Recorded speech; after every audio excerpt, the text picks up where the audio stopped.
Hello and welcome to the special show. I am Anuj. With me, of course, is Prashant, and we have a special guest joining us. Ramdev Agarwal, Chairman and co-founder of Motilal Oswal Financial Services, is here right in our studio. Ramdev, good morning. Always a pleasure, and things are back to normal.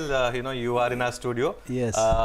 We would have hoped that, once this pandemic was over, things were really normal, but now this war has come on us. So something is bothering the market, whether it was pandemic or whether it's the war. Yeah. First of all, great to have you. Your thoughts on, what we've gone through. Yeah, so we were hoping that we'll have a wonderful 22-23. I mean, 21-20 has gone again in fighting COVID, and we'll have a wonderful peacetime 22-23. And risk, one thing I have seen that whatever you think is the risk, that is not the risk. Risk is something which is not visible. So you have to be always prepared for something. We are saying that, okay, war is over, or war would be over, or COVID is over, but something else is kind of brewing somewhere. So I think the risk has played fully, and risk assets have suffered in last 30 days or so.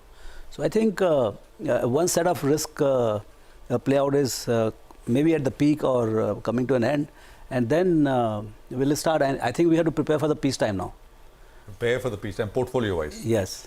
Ramdev, so, two questions. One is what everybody wants to know. Yeah. Is the worst somewhat is visible? I mean, what we've seen in terms of the price damage we've seen. And second, we were in absolutely no doubt that this was a roaring bull market till last year.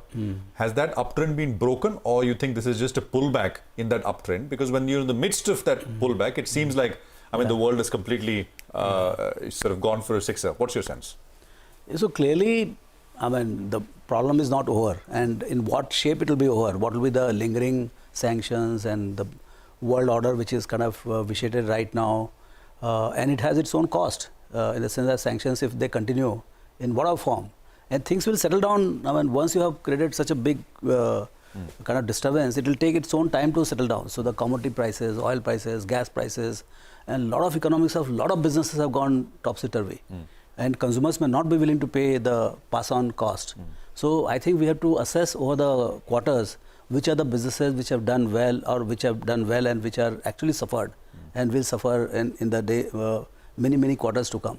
So that assessment will happen. But my sense is that we have seen the worst of it is the stock market. One is what is happening in Ukraine, USSR. Second, what is happening in stock market front, that is more than $1 billion daily selling by FI, because that is a real war for us.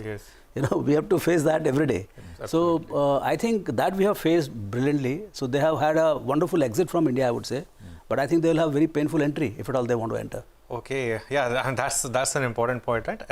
$1 billion a day, and it's being absorbed, Ramdev, right? 3-4 days continuous. 3-4 days continuously. If it was a market of say 2007 or 8, we would have seen it's a completely structural change. There's a complete change. I don't know who all are buying. Of course, retail is there on one side, but retail is there, and DI is also at the end of the retail, there, right? They're also retail. Yeah. Absolutely. So that is my question then, Ramdev. And we of course don't know. We'll always be wiser with hindsight, whether it was just a fall or a bigger fall or a bear market. We don't know. Yeah. But is this a bit of a risk for the market, because a lot of this money has not seen a bear market? A lot of first-time investors are there, and they have put a lot of money. So do you see that emerging as a bit of a risk? Yeah, that's a risk, because the behavior can be quite crazy. You can push them to a particular extent. After that, when they break down, everybody will break down together. But this time, the fixed income has also collapsed. So you don't have a place to hide. When you leave the equities, you end up in 5% kind of a post-tax return, which is also not acceptable to the people. In fact, one of the reasons they have come in, apart from retail, is that collapse of fixed income. So I think that fixed income is not going back to say 7-8%, 9%. So there is no logical transfer from equity asset class to permanently into the fixed income side. So I would say they might stay back for the time to come, but they will whenever the market starts recovering, because they know only price, they don't know value. Yeah, this crowd doesn't know value. This crowd knows only price momentum. Yes. So as the prices stabilize and they start moving up, they will come with double speed, because now, boss, we've got it, and we have now trained. Just to follow up, so you reckon this selling is more from the momentum ETF kind of funds and not the long only funds? That's what I get to hear, that they are emotionless while selling, and they will be emotionless while coming also. You know? No, you said that the exit has been wonderful, but their exit, but entry will be painful. Very painful. Which means you are anticipating a ferocious comeback as well for I would markets. think so. But it all depends on how things shape up, in the sense that how suddenly, you know, war stops. I mean, there is a this thing, you know, what do you call, withdrawal of the troops or something like that, dramatic withdrawal of the sanctions and all. So we don't know how things will shape up. But markets are markets, in the sense that once the markets, they realize that we have got over the peak of the problem, then they will start rallying. You know, just one thing, there is more and more sort of people who study this thing are starting to believe that even if the conflict on the ground stops, it's not as if commodity prices will all revert back to pre-conflict levels. Yes. Maybe they'll stay higher for much longer. Is that baked into in your assessment of?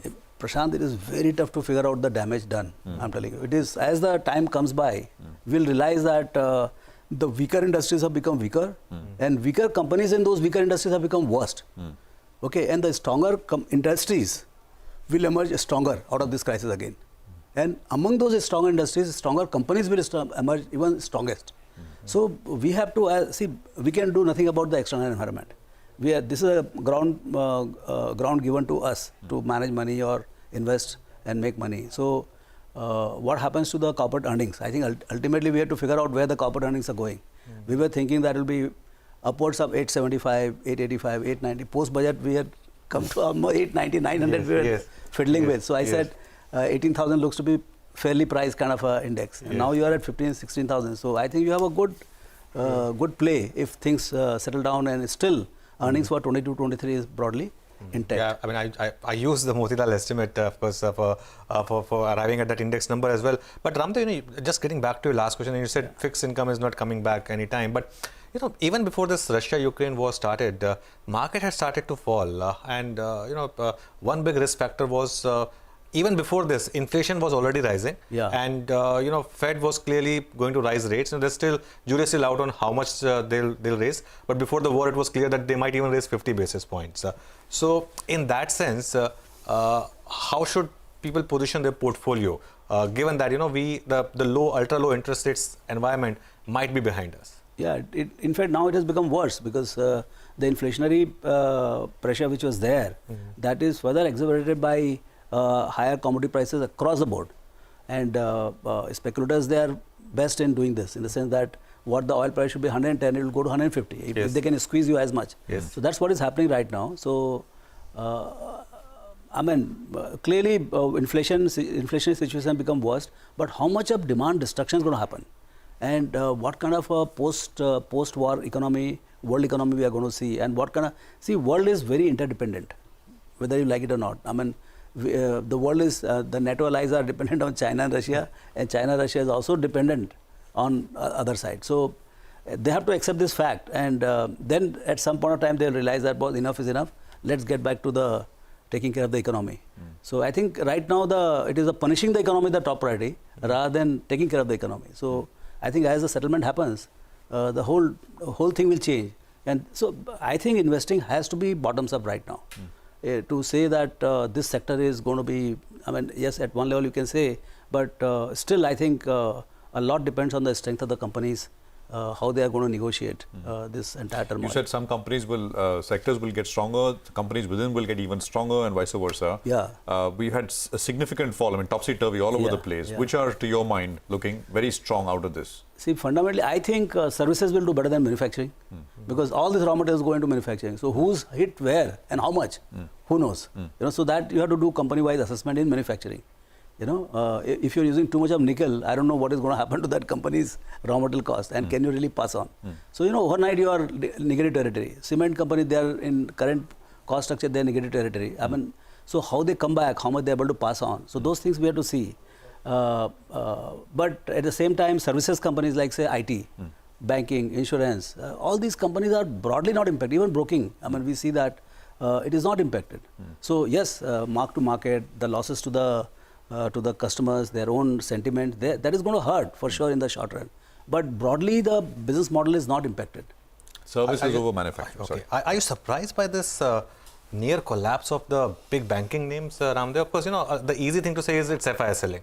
But names like HDFC Bank hitting 52-week lows, Kotak Mahindra Bank for a good period of 12 to 18 months doing nothing, underperforming the market. I would think that they are in a very sweet spot, I'm telling you, as a business-wise. They are the 4-5 banks who are going to underwrite the entire India growth story. And the asset quality fully provided, credit cycle is on an upward swing, and credit cost cycle is on the downward swing. What more you want? And then there is a 15-17% natural growth. It's not reflecting in the stock price. It is not reflecting because of this FI selling. I mean, see, they own 70-75% of all these banks. So when they have to, index-wise, they have to hit. They have to, I think close to 27-28% is banking in India. And Yes. all private sector banks they have. Yes, yes. So when they sell index, that much sale comes on these companies. And once the retail also knows that here the flow is coming, he would also stay back. Yes. Absolutely. And that creates big value. So Yeah. this is the time where now the guys who are thinking that it is expensive, it was expensive, the market at some point of time. Now, selective value picking must happen from the growth stocks. Got it. Okay, got that. Ramdev, stay with us. What we'll do is we'll take a quick break here. We come back and we'll bring in two gentlemen from diverse sectors. Anil Singhvi of Sri